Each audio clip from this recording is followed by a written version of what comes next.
Welcome to HB Reddit Stories. Today we will see stories of r/am I the a-hole. Am I the a-hole for leaving the hospital after my sister gave birth and announced the name of her baby? I, 32F, have been dealing with infertility for 7 years now. My husband and I are prepared for the fact we might never get to have a child together, but it's not easy. We're both currently in individual therapy to help us process all of this and find a way to be at peace regardless of what the future holds for us. But I truly hope we are lucky enough to have a child. My husband and I have baby names picked out. We never talk about them. But we have a little note on our baby name book with our boy and girl name pick. It's in our bedroom. We don't look at it much anymore, but it keeps us hoping, you know. My sister, 36F, has 5 daughters, and 2 weeks ago she gave birth to her first son. My husband was working, but I was at the hospital with my parents and my sisters-in-laws waiting for the birth. Once he was born, we were called in to meet my nephew, and my sister told us they'd chosen the name Elio for him. She said the name was originally mine and my husband's top choice, but since we wouldn't be having any kids after all this time, she decided they should use it and not let the name go to waste being kept secret by me. It was then I remember seeing my sister at my room while she was pregnant a few months before. I thought nothing of it at the time but realized she'd been snooping. My parents asked how she could do that without talking to me first. My sister replied that it seemed a shame to waste a perfectly good name if I asked her not to use it. I couldn't handle it and I left. I didn't even say congrats or anything. I left and went home and I cried for a while. The very next day my sister called and asked me why I made it such a big deal. She also decided to drop that she was hurt I never discussed my baby names with her, gatekeeping them, even when I knew I wouldn't have a baby. I asked her how she could go out of her way to take the one name my husband and I had picked. She called me sensitive. I ended the call without another word. My parents checked in on me 2 days after. But since then my parents have said I should let it go and apologize for walking out. My sister also said I made her postpartum time and it was very selfish on my part. Am I the a-hole? Top comments. Not the a-hole. Now, this subreddit, including yours truly, is a big supporter of "we don't effing own names." And that's true, but your sister was acting incredibly out of line here. The snooping, calling you out for not talking about the names ever and choosing the name that she specifically got the idea of from snooping without so much as a conversation is completely unacceptable. OP replies. What bothered me/hurt me most was the fact she considers the name wasted on my husband and me. Like, yes, I know we might never have kids, we might never be that lucky, but the comment stung so much. Not the a-hole. Keeping your preferences secret is not gatekeeping names. The names exist without you, and you don't owe anyone else your ideas. It sounds like she deliberately searched out your preferred name so she could use it to spite you, and rub it in that she can use it while you so far can't. What a malicious way to bring a child into the world. And now of course she makes your provoked reaction about how that hurts her. I don't know how you get past this, with her. Your sister sounds extremely toxic. OP replies. I don't know either. Using the name alone I could get past, but her comments on top of that are not something I could get over easily or quickly. Not the a-hole. No one owns a name, but your sister did that on purpose. If I were to guess, I bet she has a history of trying to outdo you, outshine you, or just altogether steal your thunder. OP replies. In childhood there were moments like that. But that was 2 decades ago. I never expected something like this to come back up now. I truly hope you get to use your chosen name. After all, she doesn't own it either, and many families have multiple members who have the same name. Not the a-hole. It's not gatekeeping if she found the name by being rude and looking through your personal space. I can't help but wonder what the baby's father thinks of the name and if he knew how OP's sister found the name. OP replies. He was aware and was happy about the name because his name also begins with E. He didn't care that it came from the list my husband and I made. I went into this thinking my vote would not be in your favor, because you can't really call dibs on names. But what your sister did was pretty crappy, snooping in your stuff, then using the name you like, and, most egregious, rubbing it in your face that you may not be able to have a baby of your own. Has she always been one to try and one-up you? Honestly, I think you should distance yourself from her for your own well-being because she seems pretty toxic. Edited to add, not the a-hole. OP replies. There was some of that when we were kids, but not in 20-ish years. Next story. Am I the a-hole for naming my son the name I had always planned even after my brother and sister-in-law stole the name? My brother and his wife has as much right to name their child whatever they want. I do not own my name. I have no right to dictate to my brother what he names his kid. With that in mind, my husband's has a traditional family name that I love. Basically, since he and I were dating and started discussing our future, we agreed that our son would have that name. Oisin. My husband is Irish. Not in the Boston, my great-great-great-grandfather came over in the 1800s kind of way. In the born in Galway kind of way. Neither my family or my sister-in-law have any other connection to Ireland. She got pregnant right around when I did, and her son was born 2 months before ours. They named my nephew Oisin Miguel. I did get upset or anything. When my son was born, we named him Oisin Daniel. Like I had told her we would be doing. She has flipped out that 2 cousins will have the same name. She is nuts because our family is Hispanic and half of our cousins are named Carlos or Camila. She is trying to insist we call him by his middle name or change his name. I told her to piss off. My mom is staying neutral, but she was very surprised that my brother gave his son an Irish name he knew I was planning on using. She expected him to name him for our late father. Anyways, my husband's family thinks the whole thing is hilarious. My family thinks my sister-in-law is a weirdo and she thinks I'm an a-hole for copying her. Whatever. I'm posting here and sending her the link so she can see outside opinions. Top comments. Not the a-hole. She FAFO'd by using the name you wanted, expecting you to have to change yours. I love that you didn't let it faze you, and named your child as intended. She'll continue to flip out, and you can just continue to repeat, you knew what we were going to name our child. You chose to use the same name, so you knew this in advance. Your decision is not my problem. Your husband's family is right. So is your family. She doesn't own the name, and, if she's going to pretend that Moses had a 3rd tablet saying that people own names, then she's admitting she was completely in the wrong to give her child a name she knew you wanted to use for yours. She sounds childish and petty. Not the a-hole, she is. Not the a-hole. You're right, anyone can use a name. That means even after she used a name that meant nothing to her, but so much to you and your hubby, it's still okay to use that name. Tell the sis she can piss off. You didn't get mad when she took the name you planned on using. My family is similar. We had 4 Johns, 2 Ricks who were cousins around the same age, and most women have some variation of the name Anne. Short answer, not the a-hole. Long answer, she thought she was going to own the name by claiming it first, even though her reasoning for the name was that you didn't own it. So she can either call her son Miguel, or put on her big girl pants and live with the fact that cousins have the same name. It's been known to happen. Not the a-hole that you didn't play the role your sister-in-law planned. You were supposed to be really angry and choose a different name for your child. Husband's family is right, it's hilarious. She's now stuck her child with a name that has no real meaning for her, and her attempt at drama has been ignored. Naturally, she's angry. It's traditional for the foiled villain to be angry. And no, you didn't copy her. You simply went ahead with what you had always openly planned. She's the one who decided to copy. Next story. Am I the a-hole for excluding my obese friend from rock climbing? There's this new rock climbing center that just opened up at the mall. My 17F group of 8 friends were in town when I suggested we go try it out. However, when we got there, one of my friends was pulled aside and told to weigh herself. She's technically obese, and they told her that she couldn't participate since she weighed too much for the harness. She was extremely upset by this and started crying. She then asked the rest of us if we could do something else instead. However, everyone else really wanted to try rock climbing, and we didn't want to miss out because of one person. I said we could hang out with her after we finished, but she just went straight home.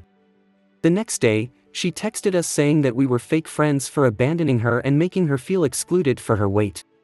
She said I was selfish for even suggesting rock climbing without considering her weight, because I'd assumed that she weighed enough for the equipment.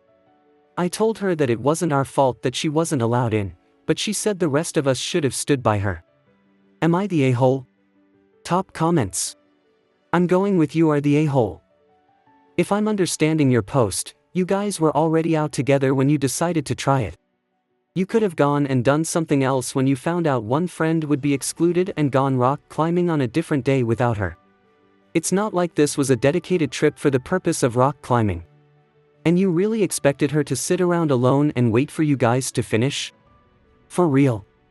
It's pretty clear how little you value this friend. You are the a-hole.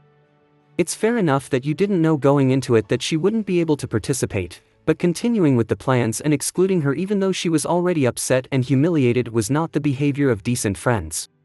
If you all still wanted to do the climbing, you easily could have rescheduled for another time, but you only valued your own wants and feelings and 100% disregarded hers. That's not the behavior of someone who cares about another person. You are the a-hole. I think doing something that includes everyone present is what good friends would do for each other. She was understandably incredible, embarrassed and upset by the situation, and you gave no reason why you and the others had to go rock climbing that day. I mean, imagine you and a group of friends decided to go somewhere, and you found out your friend in a wheelchair couldn't participate because the building/event wasn't wheelchair accessible. Would you also tell that friend, sorry, we're still going to go in? Or if you invited a group of people out to eat and you found out the restaurant had no vegetarian options for the vegetarian in the group, would you tell them, sorry, but we really want to try this restaurant? And ditch them? No a-hole here. She's not wrong for feeling slighted. And you guys aren't wrong to still participate. It was 7 of you. However, I feel that everyone here should have been more mindful about the requirements. But her leaving wasn't wrong. What was she supposed to do? Just sit there for an hour or more and wait on everyone to be done? If I were her friend, I would have probably opted out and did something with her so she wasn't alone. That's what friends do. But I think everyone messed up by not making sure this was an activity that everyone could do. Next story. Am I the a-hole for punishing my foster daughter for telling the authorities my 12-year-old daughter was taking drugs? I, 34F, have been looking after my foster daughter, Mary, 13F, for over a year, ever since her parents overdosed on drugs. I also have a biological daughter, Lila, 12F. Mary and Lila mostly get along, although there have been some minor arguments. A few weeks ago, the police came to Lila's school. Someone had sent an anonymous message to the school saying that Lila was in possession of drugs. After searching through her phone, locker, and bags, they realized that the drugs in question were Skittles that Lila had lying around in her bag, accidentally ripping open the packaging. Lila was terrified of the police and was traumatized by the incident. She's a very shy, quiet girl who had a panic attack at the thought of being sent to prison. While they wouldn't reveal who told on her, Lila suspected that it was Mary since she was the only one who could have seen the Skittles in her bag. Mary denied this at first, but eventually she snapped under pressure and admitted it. She said she made a mistake and was scared that Lila would overdose like her parents. I know that Mary has trauma related to drugs. But that's not an excuse. I've made it very clear that she can come talk to me about anything, even if it involves Lila, and yet she went to the school instead of telling me first. Mary said that she only went to the school in case I was biased towards Lila. She knew full well the legal ramifications of her actions. Both of them could have potentially been removed from my care. I can't help but think her intentions are malicious. Skittles look absolutely nothing like drugs. She didn't even talk to me or Lila about it, she just went straight to the authorities. So I decided to ground her, stop her allowance, increase her chores, and take away her electronics for the entire summer. She's still upset with me for this, saying I went too far and I was punishing her for having trauma and trying to do the right thing. But I feel like I have a duty to teach her that it's not okay to potentially get our entire family into legal trouble over a misunderstanding. Am I the a-hole? Edit. The reason I thought she had malicious intentions was because the week before, Mary, coincidentally, started a large argument with Lila for hanging out with Mary's crush. Lila eats candy all the time, especially Skittles, and Mary knows that Skittles are her favorite. Top comments. I'm tempted to say you are the a-hole, bordering on no a-hole here. I think that Mary's reasoning is fairly sound. She's a kid who's deeply traumatized by experiences in her own life with people using drugs. And it's very, very hard for a 13-year-old to conceptualize the repercussions for something like this. If she was acting out of malice, that's one thing, but I think it's pretty hard for anyone online to be able to say if that's the case. That said, I do think your punishment is extreme. I think this is a great opportunity to have more heart-to-hearts with Mary and help her learn how serious this could have been. Is she already in therapy? I assume she must be as a foster child with her history, but if not, she absolutely should be. Additionally, if Mary was exacting out of jealousy or some other feelings around your bio daughter, layering on punishments may just make that separation worse. Do they generally get along well? Are they close or more distant? Mary is going through an immense amount of loss and change, and her feelings toward your daughter are likely very complicated even if they're generally close and friends. I think it would be reasonable to lighten up your punishments while also checking in with her more regularly and emphasizing the seriousness of the situation. Depending on the quality of your caseworkers, you may want to discuss with them as well. What would motivate her to be malicious? You stated that they get along fine and only argue occasionally, which is very normal for kids. Opie replies. The week before the whole drugs incident, they got into an argument because Lila was hanging out with Mary's crush, although Mary swears this was just a coincidence. Lila eats candy all the time, and Skittles are her favorite, and Mary knows this full well. How, exactly, is her punishment going to actively teach her how to make better, informed choices? What, precisely, are you punishing her for? If she actually threw there were drugs, going to her most trusted adult is the right thing. If it's a teacher or you, that is up to her. If she was malicious, that is a different story. You need to be absolutely positive which it is before any punishment. The only punishments that actually work are logical consequences or punishments that you can sell as logically closely related and actually show them how behaving better is better, and help them develop the skills to do so. Is she in therapy? Scrap all the punishments temporarily, and make an appointment for the two of you to talk to the therapist about this. You are the a-hole. Next story. Am I the a-hole for not moving my car for someone who was filming? So I came home from work one day to find a note taped to my door by a neighbor. It said, "Please do not park on this block on Monday between 10 a.m. and 12 p.m. I will be filming on the street. NYPD has been notified and you will be ticketed." I found this annoying, and a little suspect, so I called my local precinct to ask them about this. They told me this guy had called them, and they told him while he can film on the street he cannot tell people not to park there, and the police cannot help him. I guess I wasn't the only person to call the police, and this got back to him because I found another note the next day. "Hi, NYPD actually didn't tell me that they will ticket your car, but I would appreciate your cooperation. I don't take kindly to false threats, so I decided not to move my car on Monday morning. Unlike a lot of the city, my neighborhood is pretty quiet and I live in a very residential part of it, so it's pretty easy to park on my block. I often see driving instructors teaching lessons here because of how quiet the neighborhood is. When I was walking to the subway before 10 a.m. on Monday, the guy was set up and he saw me walking down the road. He asked me if any of the cars were mine, and I would mind moving it. I said one of the cars was mine, and I would not be moving it. He told me I'd be doing him a favor. I told him that if he hadn't lied when he posted his first note, I might have considered it, but I'm definitely not doing it now. He asked me again, and I said no. He called me a jerk and a bad neighbor. I just told him to deal with it and continued walking. Am I the a-hole? Top comments. Not the a-hole. If a neighbor said to me, "Hey, I'm working on a little video project, and it would be great if I could have the street clear from 10 to 12 on Monday. Any chance I could ask if you could park elsewhere during that time?" I'd do my absolute best to accommodate. But he chose to start negotiations by putting that ridiculous, lying note on your door. Get out of here. By the way, I also live in NYC, in an area that a lot of legit film crews use. When you're not allowed to park because of filming, there are very official-looking notices from, I think, the NYPD saying, "Don't park here on such and such a day." Then it names the project being filmed, and some other identifying information. If you ever get a legit notice, you'll know it. NYPD said everything you needed to know. He can film there, but he doesn't own the place. You live there and should be able to park your car on the street in keeping with public regulations. Not the a-hole. I hope you guys liked this video. If you did, make sure like, comment, share and subscribe the channel HB Reddit Stories.